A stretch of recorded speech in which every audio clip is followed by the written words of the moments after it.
Welcome back, friends. Hi, it's Shnon. I am making another blog. Now, I've finally kind of got situated on YouTube and more, so now I can just kind of make my blogs and talk about my life and some personal thoughts that I have while finally working through life and some changes. And there's still some changes that I'm going through right now, just getting all situated with my new setup and a few live streaming things I'm doing and whatnot. So I'm really excited. But I want to talk about my last relationship. I don't want to really say that it was a bad relationship. Matter of fact, with people in my life, leaders and friends and family, I've said that I really enjoyed the relationship I was in. But what I didn't find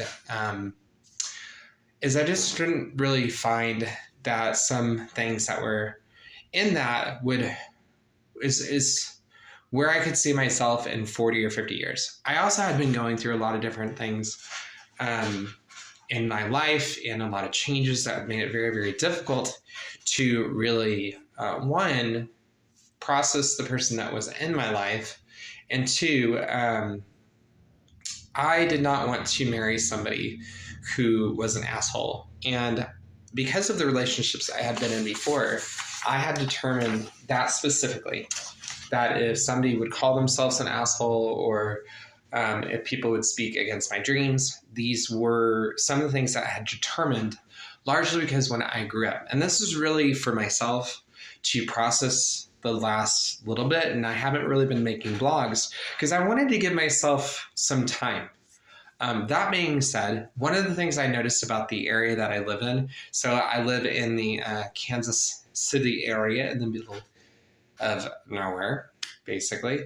One of the things that I notice is there's just a lot of not only mental health issues, not with my last relationship, but just in the area, that it just reminded me of the things that I believed. And I was kind of in this place of, do I believe God and do I believe his tenets? And I was to a place that I remember feeling whenever I would over the summer when I was trying to process what I felt, that I didn't believe God was true. And so some of my theological statements were really shaken, and I didn't find really fulfillment in the Lord.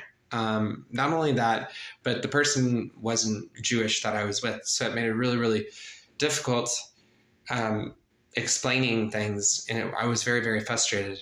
But beyond that, I have really learned that some things that I want as a person and some of the things that I'm willing to settle for and I'm not willing to settle for. And I think it's really difficult whenever you really like somebody or you start falling in love, and then you have this whole experience where you see the gospel and you believe God and you believe the tenets of it being sin, and it's really this painful reality that a person faces where it feels good, and the whole progressive crowd, they tell you to just give in to your emotions. And I don't just from a personal stance, I've talked about this openly, I don't think that's a great way to go about it. I did that and it didn't make me happy. So that's just my experience. I can't speak for everybody. I'm just talking about my experience. And when I have really tried to give relationships with men a chance, they just have not worked out for me. And I just noticed that there's just, without the relational component with the Lord, which is what some progressives believe and some don't, kind of depends on who you talk to. I just don't think that that is for me. And I think that the reason why is because I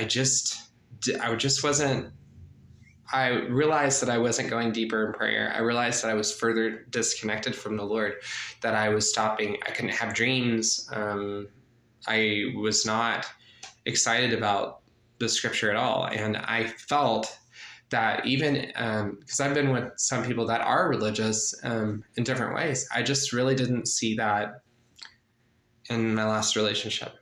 And there was just some things that I want to be able to. I think over the course of my life, because I come from a background where I've had to deal with a lot of people that deal with narcissism, and it was something that I've really had to distinguish in my life. And I think it's really this fine line. I think that narcissism, a lot of times, is when you can't see yourself rightly, when you don't see yourself as you are. And I had come from a huge family where, or not a huge family, but a family where I had been around a lot of narcissism and had dealt with bipolar people in my family and all sorts of stuff. And I've come to realize that like they are not me.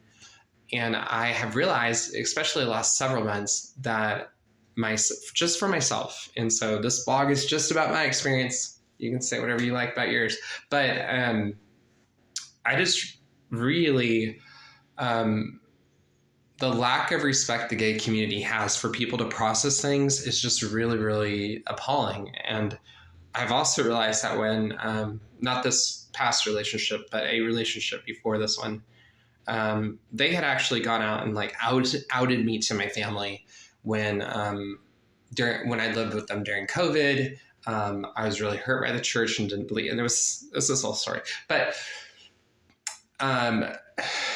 the vindictiveness that is rampant in just, it's so contrary to the message of Christ. I found that for me, it didn't make a gay relationship desirable because I kept seeing this repetitious pattern. I kept seeing people who were married in the gay community have sex with people that were also in the gay community or in the straight community and all this other stuff. And you just get really propositioned a lot on apps, and it's just really, really difficult to get away from. And one of the things that I'm processing and I'm working through is, and I've talked to my peoples who keep my brain all stable about just this need to have cell phones on me, because I come from being human trafficked and being abused for many, many years by cult leaders, and also in my family, we just had a lot of just, I like how Christians say brokenness. I hate that. We had a lot of lack of accountability. I won't say brokenness because I think that really does not really help when people just say that, oh, I have sexual brokenness or this or that brokenness or drunken brokenness or anger brokenness or I mean, you can go down a whole list of taboos and just add brokenness, like New Age brokenness or whatever, divorce brokenness. I mean, I think it's just a way of just kind of trying to gracefully say something, but it doesn't actually help. So my family growing up really had this big push of not acknowledging things. And I found that a lot of time, not always, but as a predominant observation, I know that this is a huge characteristic trait of the gay community because it's all about self. It's all about what people get out of it and what their experience is. And I just want to understand my relationship with Christ and share that with somebody that empowers me. And maybe you can get that in your relationships in the gay community. Maybe you feel that that's the case for you. I can't speak for you. I can speak for myself, as I said. But I really think that it's been really great to sit down. I have decided, one, it's really helpful for me to process the whole being single and living in this wonderful time where I had about a year. I'm going on my second year after being human trafficked. Almost. I was almost. And being sober, and it's just an amazing thing. And to see where I was from where I am now, and even just some of my first videos, just having to deal with a bunch of stuff and getting situated in life, it's just amazing and wonderful. But I have found that I stopped hearing the voice of the Lord when I was with men, and I stopped actually wanting to know biblical history or the history of my people, and so all of that is like a big deal. And that's just a thought. So I'll catch you on the flip side. This was just a quick blog. I wanted to jot some of my thoughts down. They are not fully processed, but here you go. I'll catch you later, and together we can make a more beautiful world.